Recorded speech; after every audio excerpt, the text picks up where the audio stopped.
Okay, friends, let's have some fun. We're going to be creating so many fun different type of patterns today, and I just wanted to show you a handful of ones that I've been creating over time, and I just love doing these really cool radial like mandala type ones. We're also going to be creating some line grid patterns on here, so you can see how they have a totally different look to them depending on the grid size that we use. So I'll be showing you how to create both of these today. I love doing these in different sizes. These are wonderful to use inside of your journal, inside of your sketchbook. You can even create cards and your own wrapping paper with these as well by using this pattern grids that we're going to set up today. All of the materials that I'm going to mention today are going to be inside of my Amazon shop and down below in the descriptions for all the materials too, so make sure you check those out. We're going to be using 3 different size cuts of paper today. You don't need to use all 3 if you don't want to, but I want to show you how this can work in a bunch of different sizes. We'll start with our largest size here, which is going to be a 20 by 20 centimeter cut. I'm a big fan of easy math whenever I'm doing artwork, so anytime I need to find the center quickly or break things down, I like to do them in 2s. So this is great because I can split this page into halves really easily to find the center of my piece of paper by doing 10 and 10 centimeters. Super nice and easy. I'm also going to be doing a 14 by 14 centimeter cut, or 5.5 by 5.5 inches. We're going to be doing 2 different versions with this. We're going to be doing a lined version, and then we're also going to be doing our grid version as well for our pattern. So that's why I have 2 cuts. So if you want to work along with me as we're doing this, you want to make sure you have 2 of those. The next thing that you're going to want to make sure you have as we start this up is going to be a nice light pencil and a really good eraser. This right here is just one of the Faber-Castell 2Bs that I'm going to be using. When I'm drawing a line, regardless of the type of pencil you're using, you could use a mechanical pencil, a number 2 pencil, it's fine. We just want to make sure we're just lightly drawing in our lines so that way you don't have a hard time erasing them later. Speaking of erasers, really good eraser is important. I am personally a huge fan of the Tombow mono plastic erasers. These things erase everything. I love them so much and always something that I have in my toolbox. The next thing that we're going to need are different sized rulers and a compass, depending on the size of piece of paper that you're working with, especially for our larger 20 by 20 centimeter. I want to make sure that I have a ruler that can meet all of those measurements. So I have one large ruler here. For smaller pieces of paper, I like this little Westcott one that I have. Again, all of these will be in the descriptions below for you for materials. This is nice, easy, and sturdy. It's clear so I can see through it, and it's perfect size for a lot of the pieces that I'm doing. The other thing we're going to need is going to be a compass. I love these really nice, easy plastic compasses because you just lay something down. It has all of the measurements here for you so you can easily create the diameters that you need on your pieces of paper. You could also use kind of the classic compass if you want with a little needle point and drawing out those circles, but you're definitely going to need these things to create these pieces of art. So at least have a compass and at least have a ruler. The next thing we're going to need is going to be acrylic block. So all of the stamps that I'm going to be using today are clear static stamps. They all are clear. They stick right onto these acrylic blocks, and that's how you're going to be able to lay them down and print with them. We'll talk about the stamps in just a moment. These, you can buy them a dime a dozen, honestly. They come super easy. Some of them have grid marks on them. Some are just clear and inexpensive. It does not matter the type of block that you have. What's most important is that it fits your stamp appropriately. So make sure that you have a few around. That way, if you have really big stamps, you can use a bigger one. If they're smaller and more petite, you have something smaller that you can use. Because we're using stamps, well, we need to have some stamps to use. You can find all of these in so many different places. I have some Archer and Olive ones here. I have my favorite stamp artist, Eric Small Things. I have a collection of hers. You can find these stamps online. You can find these on Amazon, or you can find them at your local shop. I will put these specifically in the descriptions below. Some of these Archer and Olive ones are not available anymore. They were a limited time, but they definitely still have stamps that you can use. And then these Eric Small Things, I just love them so much. I'm so excited to use these today. All right, and the last thing that you're going to need is going to be ink. Personally, I'm a huge fan of Versa Fine Ink. I love how wonderfully this ink works to grab the details of the items that we're using. There's nothing worse than getting a stamp and not being able to see the small little itty bitty details that are inside of some of these. So these are my go-to. I have one here in just plain black, and I also have the Twilight here in the Versa Fine Clair as well. What I love about these is that they're also waterproof. So after they dry, you can use watercolor over these if you want to add an extra little pop of color to your pieces. We're going to go ahead and start with our two 14 by 14 centimeter squares today because I first want to show you how to set up the 2 different grid patterns that you can use to create these radial or line grid patterns with your stamps. The first one we're going to do is going to be the one you need to create your radial pattern. This is going to be that circular pattern that's going to come out from the center. These are examples of those radial patterns, as you can see, in small and large. So this is what we're going to create first. So let's go ahead and grab our pencil, our eraser, and our ruler here, and we're going to go ahead and find the center of our piece of paper. I love easy math, so anytime I'm cutting down a piece of paper, I like to find a nice even number. In this case, we did 14 by 14 centimeters, so I can go ahead and draw just a quick little line here at the very top on 7 centimeters, and I'll do the same thing on the bottom and on the sides. Next, what we're going to do is we are going to connect these lines across, so dot to dot across the center of our paper and top to bottom. The next thing that I'm going to do is I'm actually going to draw diagonal lines from the center out to each corner. The reason I do this is that I like to create and use these as guidelines around my paper. These will become really important, you'll see, as we start to move further and further out from the center. And this also gives us little quadrants that we can go ahead and stamp inside of as well. When we're all done, we should have 8 triangles around here, starting at our center point. This is what we'll use for our radial patterns, and we'll start with that one next. Let's first set up our other piece of paper. This is going to be if we're using more lined patterns. This is going to give us really cool prints like this here with the planets and the stars, or this one here with the books and the light. So as you see, they look very different from your radial into this line pattern that we have here. So depending on what you're looking for, you're going to use the different measurements. And we're going to be doing both. So this one is 14 centimeters. So what I'm going to do is I'm going to start here at the top, and every 2 centimeters, I'm just going to draw a nice quick line. I'll do the same thing at the bottom, and I'll do the same thing on the sides as well. Now that we have those, we'll go ahead and connect all of our lines. So we're going to have a whole bunch of squares on this piece of paper. Know that depending on the size of your paper and the size of the stamp that you're using, you maybe want to give yourself a little bit more space. In this case, we're using some small stamps here, so it makes sense. But if you're looking to get a pattern, even like this one here, they're going to be a little bit larger than a 2x2. And then even on something large like this, it's going to be even larger than that. So you might be looking at a 5x5 or a 4x4. Just think about how you want to create it before you start putting down your lines. And if you want to, you can always use these larger quadrants instead. So you could still do a 2x2, but just use the center of them instead of all these little itty bitty tiny ones. And we'll be alternating between both. And I'll show you exactly what that looks like as we get into it. Let's go ahead and start with our radial one first. So now that we have our straight lines in, the next thing that we need is going to be our compass and our pencil. We're going to go ahead and put the center of our compass on the center of our paper. And then what we're going to do is we're going to start drawing our circle lines all the way around. And as we go further and further out, you want to give yourself more space. And even when you get really far out to the edge here, you can go beyond your page if you want to, and just cover these edges. And when you're done, you can look at it and you can say, okay, do I need to have more circles or am I okay? And this one worked out pretty well for us. Whenever I'm creating these patterns, I like to look for stamp collections that have a variety of different sizes in them. In this stamp collection here, you'll see that we have a bunch of different ones. We have large flower petals and leaves, and then we also have small ones, small little dot flowers, little foliage like that. This is going to work out really well when we're creating this because we can put little dots in here. We can use the large branches as we create these too, and it creates the most fun.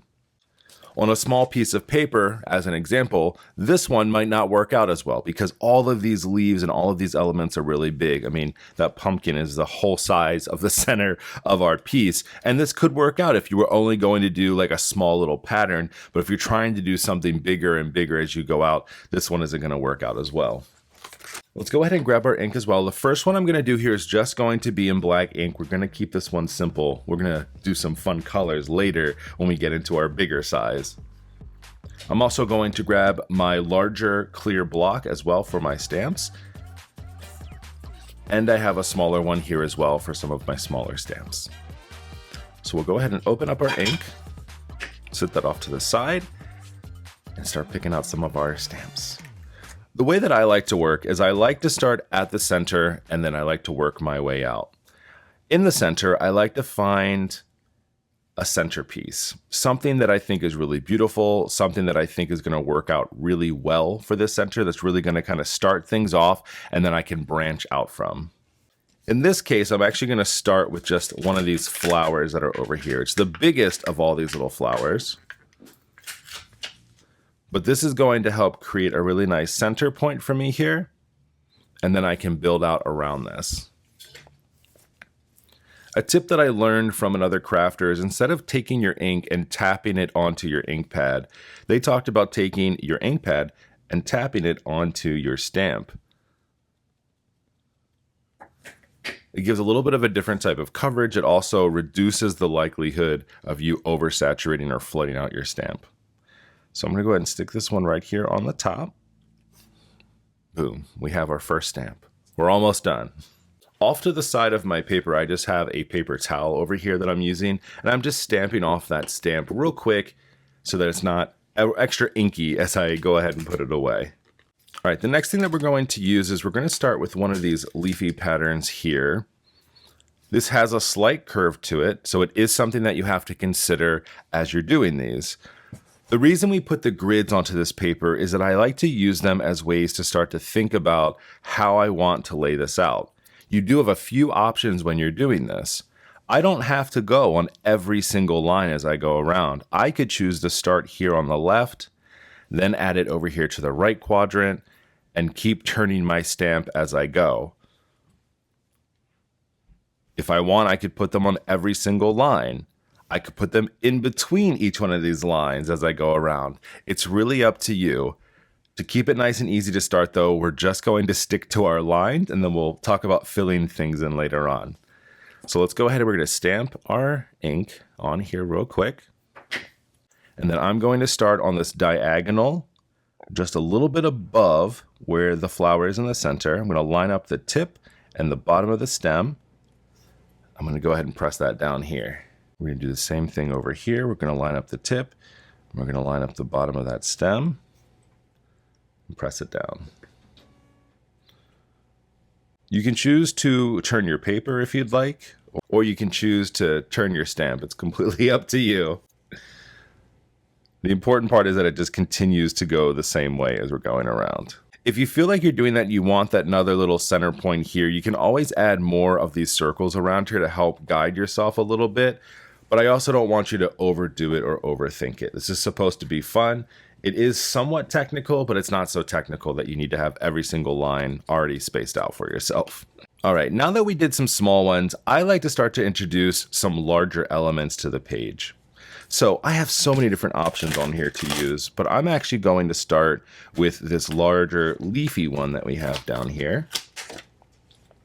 This is much larger than the other ones. It's definitely bigger than most things on the page here.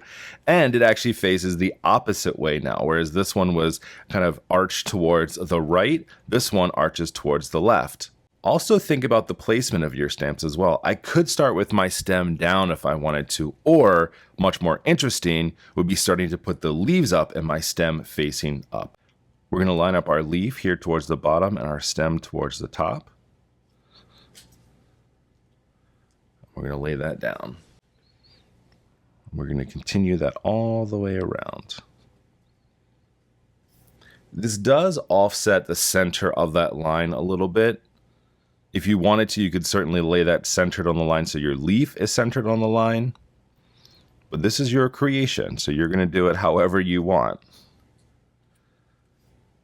The most important thing is that we're just following that line all the way around. It's likely during this I'm going to make a mistake. I always have a habit of dropping my stamp or laying down ink, maybe not enough. I just want to warn you about one of the main things that can happen while you're stamping is if you don't get enough ink on your stamp and you lay it down and it doesn't have enough coverage, your first inclination is going to be to go over that again, so a double stamp. I'm going to advise you not to do that. More than likely, it's not going to be perfect. And then what you're going to do is have this weird kind of 3D looking thing on your page.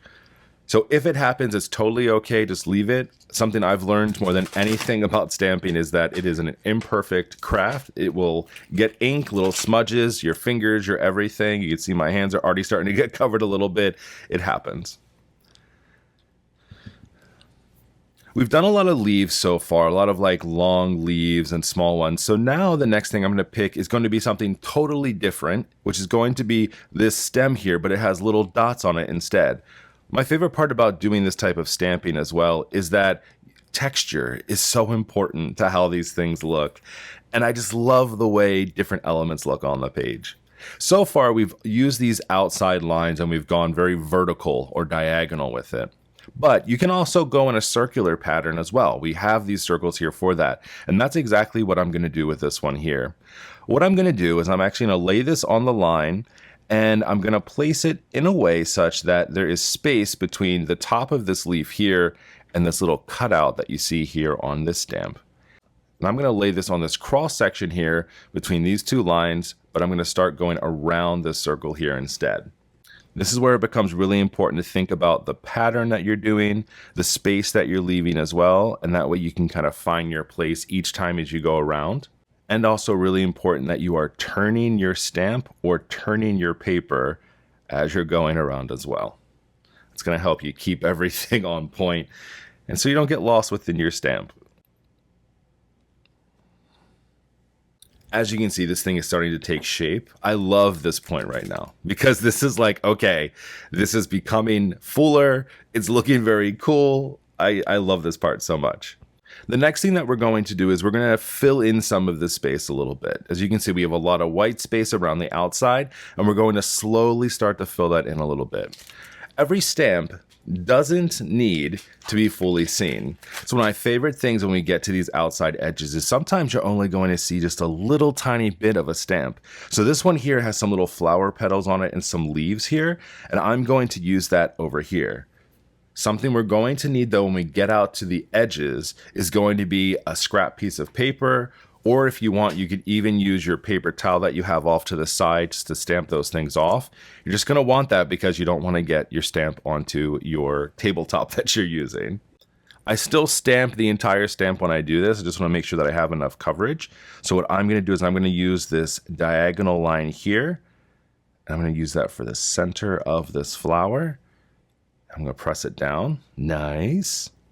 And then I'm actually just going to keep this here, but I'm going to turn my paper this time instead. And that way I don't have to keep moving my scrap piece of paper around as I go. We're looking good. Okay, so now that we start to get this filled out, now it's time to start looking at the stamps and thinking about what else you want to do here. We have a lot of leaves. We have a lot of cool little pieces and details that we can fill in.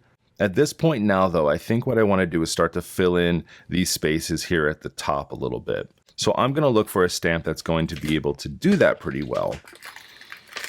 Sometimes taking out a stamp and just laying it down can be helpful for you to think about what that looks like here. Do I want to lay it like this so that the leaves are pointing down? Do I want to do something that's going across these edges here?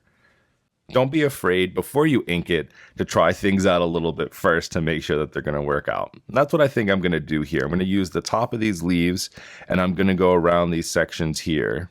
And I'll use the center line here to do that. So I'll put them here at the top. So I'll put them here on the sides and at the top. We're going to need our scrap piece of paper again for that, or our paper towel. We're going to use this little curve here in the flower to lay that down. I'm also using this other line here as a grid line for myself to know not to go past that line so that I'm not coming too close to there. So I'm kind of using two things, or two of these grid lines at the same time. My center one to center where the stamp is, and then that other inner circle there to kind of tell me don't go beyond this point. All right, we're at the point now where a lot of this is filled in. So what I like to do at this point is start to take a look at some of my smaller stamps that I have and start to use those more to fill in the gaps. I have a very small little leaf that's inside of here that I can use. These are great for these little spots that are like right about here. They fit perfectly right inside and in between these other leaves and help to fill it out a lot more. So I like to position myself in here and think about, okay, where am I? I am right below the dot and right in between where this long leaf is here. So I'm going to go ahead and use this inner circle to lay that down. And now I need to find that everywhere as I go along here to try to find it again. So I'm actually going to be skipping some spaces. So I'm going to go around here, this is going to be that next spot. So this is where it's really helpful to turn your piece of paper. I'm going to be on the inside of these lines, in between the little dot leaf and in between this leaf here. Turning it again. And when you do this, your placement is always going to be in the same exact spot. You can turn your piece of paper and you can find exactly where you need to go.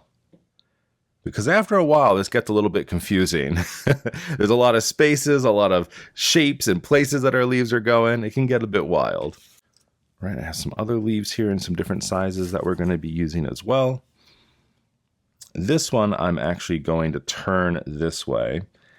And right here, you can see where it's about to kind of touch this flower, and it's on the other side of this dotted plant here. We're going to lay this down. It's going to fit really nicely here. It might go off the page just a little bit. So just to be safe, we're going to put this here. So we're going to almost touching it. We're kind of using the edge of this circle here to help guide us. Right on the edge of paper, we're touching it. So let's go ahead and turn our paper again. We're going to find that same exact spot that we have here, right along the edge, right below and right next to that other one. Okay, we're almost there. How exciting. I love when we're right here at this point because we're getting close to being done. All right, now what we need to do is find something to fill in these little open spots. I don't want to overdo it, but I do want to find something that's going to work. And I think we have these last spots here that we're going to fill in. So I'm going to use this little tiny flower dot here. It somewhat mimics what's in the center here. So we've kind of built that around it. And now we're going to try to kind of repeat that a little bit inside of here with this one. So I'm going to put this right up here between these two in this open spot. And I'm just going to turn my page. It's always going to be here whenever I turn my page.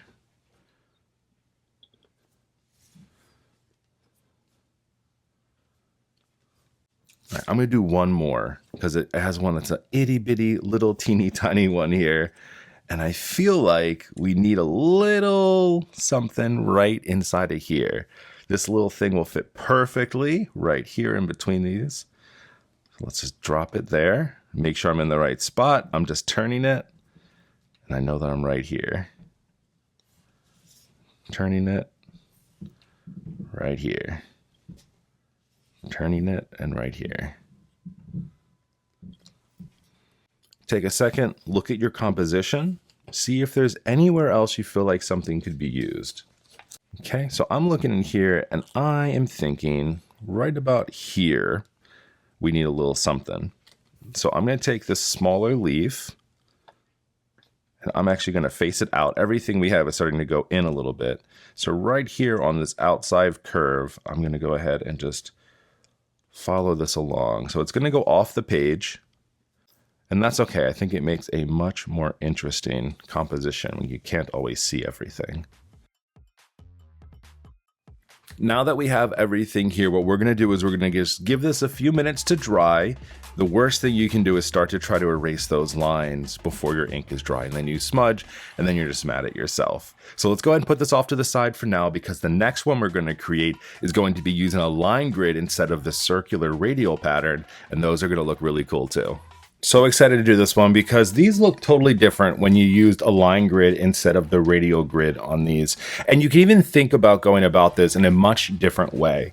Whereas the one we just did, you have to kind of think from the inside out and you kind of fill in those spaces and you work off of that circular pattern. With this one here, you have a lot of different options because you've created a really fun grid. As I mentioned before, we can start in the middle, you can start in the top, on the sides. You really kind of just got to pick a spot to go with. And you can also choose whether you want to stamp inside of the squares, if you want to stamp inside of kind of these clusters of squares as you're going through, or if you have really large ones, you might want to use it a bit bigger. Let's go ahead and show you through the demonstration on what exactly we mean by that, and we'll go ahead and plan out our entire piece together. For this part, I'm going to be using a stamp set from Eric Smallthings. She's one of my favorite stamp creators. She is an eraser artist, and she just has these beautiful collections that she has. She does a lot of fun stationery and homes, and I just love the way it works. This one here is one of my favorites. It's called On My Desk. It has a bunch of stationery items on here. We've got typewriters, we have lamps and pencil sharpeners and stationery and glasses and all of this fun stuff. And we're going to be creating a pattern using this today. What I like to do whenever I'm figuring out this type of pattern versus the circular one is I like to plan it out a little bit more. What's my theme? What do I want it to be? What items do I want to be a part of that? And I'll kind of take everything out and work from there. For this one today, we are going to be creating one that is all about fun little stationery. So right here, I have a small little ink bottle. You can't really see it on here, but it says Hello Smallthings ink inside of there. Hopefully more of that will show up as we go through and start printing that down. I also have a small little pen quill that's here, a little feather and a quill, so that'll work really nicely along with the ink. What's cool is that sometimes it's all about the experiment of thinking about how these work together, if they do, if they don't, and what we might want to change in the future. So let's go ahead and first start with our ink bottle here. So I'm going to put this onto my clear block. As you can see, things are getting real inky and fun here. And I'm going to line this up straight as I possibly can here. And then as I go ahead and think through, similar to the other one, what do I want this to look like? How much space do I want this to take up? How do I want to make this go? Because we can do a lot of different things. Let's go ahead for this one and do a diagonal pattern. So let's go ahead and start here right at the top, and I'm going to put this right at the cross section between these two squares. So that's going to go right here. And then what I'm going to do is I'm going to follow that down my page, putting that down in the center, all the way down until we get to the bottom corner. As you can see, because I'm using the VersaFine ink, it's not flooding that stamp. And you can actually see the little tiny writing that's inside of there that says Hello Smallthings ink. As you can see right there, I didn't get a full press on that, but I'm going to leave it alone. Anytime you try to do a double press, it was very rare that it's ever going to look exactly right. And especially with something with this little tiny writing, just by pressing that down a second time and being off a little bit, it'll completely blow out the image and it's not going to look very nice. If anything, it's just a good reminder to make sure you're getting a really good press with your stamp as you're going through. Now that I have this going across here, I have to think about how else I'm going to set up the rest of my page, because now that I've started this way, I think I might just try to do this as a pattern all the way throughout. So this is going to be the nib, and for this I'm going to put it on an angle, and I'm going to do the same exact thing. I'm actually going to start over here. Once I get all of the main spaces up here, I'll actually go back and put this over top of my paper towel, because we're going to want to catch the nib right here on this angle as we're going through on this. But for the speed of getting everything together today, I always like to start with the big open spaces first, and then I can do those smaller details as we go around. It'll also call for one here, and then as I mentioned, the one up there too. While we're here, let's just do a repeating pattern. So what I'm going to do is I'm actually going to come right here, because this is where the next pattern would take place. It's diagonal from where this ink bottle is. So I'm going to do the same thing over here and press those down. We've made it to the end, so I'll go ahead and move this over here now. And I'm just going to follow this up. And this is where it gets a little bit difficult, because you can't exactly see where that cross would be. But because we have a relatively easy measurement down there, we know that we can assume where that next line would be, right? So we'll put that here, and we'll put that here. Technically, this line down the side and across the top is where that next one would be. Now we're going to start thinking about this cross section here as we create this pattern. So I'm going to put one here. So we've got ink bottle, pen nib, ink bottle, pen nib, ink bottle. Same thing here. Ink bottle, pen nib, ink bottle, pen nib, ink bottle. I say this stuff out loud to myself as I do these as a reminder for myself of what needs to go there next. Bring this back over here, because technically there's an ink bottle that's going to be here, but it's going to be going off the page. Same thing here. There'd be an ink bottle that's going to go right here. Because we have this pattern going, I've decided I'm going to hold off on the light for right now. I don't think it's going to look nice adding that in. I didn't really give myself enough space for it. However, I do want to continue along with my pattern and filling in the rest of the space. So let's go ahead and we're going to grab the little pen nib again, and we're just going to continue along where we're going. So really what we're doing is just continuing to build out the pattern that we have going across the page here. So we've got that there. Boop, boop, boop. There'd be another one that's going right here. This is a back and forth process for me as I do this every single time. It's one of my favorite parts though. Like, this makes it so much fun to do. So if I'm doing this here, I'm like looking at my corners now and saying, well, okay, what needs to go there? So technically up at this corner would be this corner part of the ink bottle. And then it would be the top part of the ink bottle down here. And then that's it, because these spaces are all blank as we go up. All right, so this is just for this one. Now you can see why I'm so addicted to doing this. Like, this is such a fun thing to do because now I have like all these different ideas on how I'd want to do this. Since this has had plenty of time to dry now, I've gone ahead and I've erased all of our pencil lines around here. So you know, to get a full view of what that radial pattern looks like on here. It looks so cool, doesn't it? While that one's drying, let's go ahead and do our really big one. This is going to be our 20 centimeter square. So what I've done is I've gone ahead and set up my grid for this one. We've got our center point first, then I drew our diagonals, and then I went in with my compass and I drew 3 circles going out from the center here. For this one, I'm going to have a lot of fun. This is going to be more of a fall themed one. This is an entire stamp collection from Archer and Olive. This one is called Fall Nature.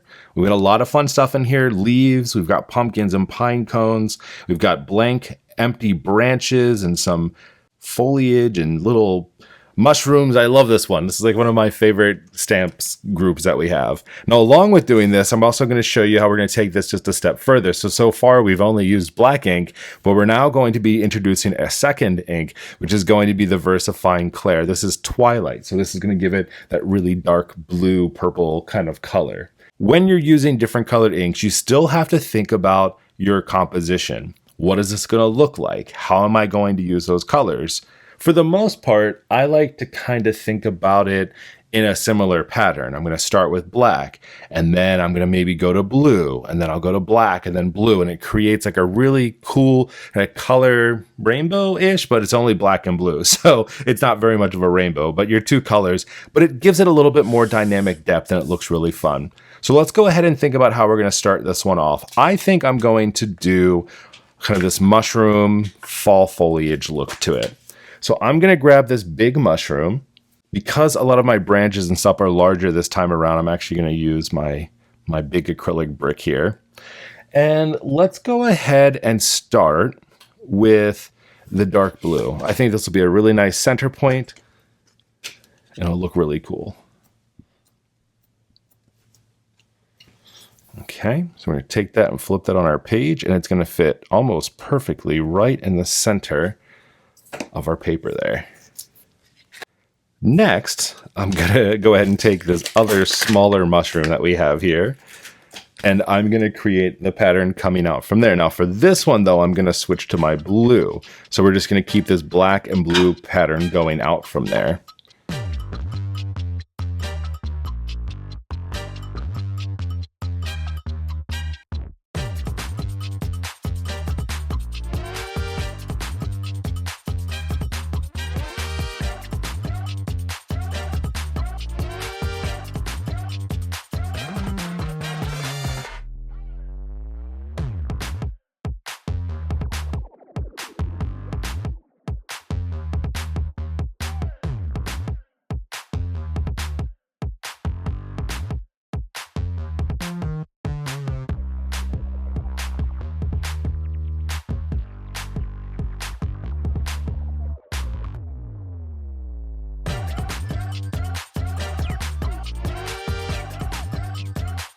So let's go ahead and wait for this to dry, and let's actually take a look at our other grid pattern stamp that we did.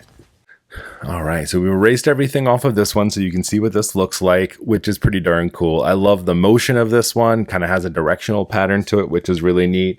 And it does feel so much different than the radial pattern that we created, but in a totally different way, right? It looks so cool.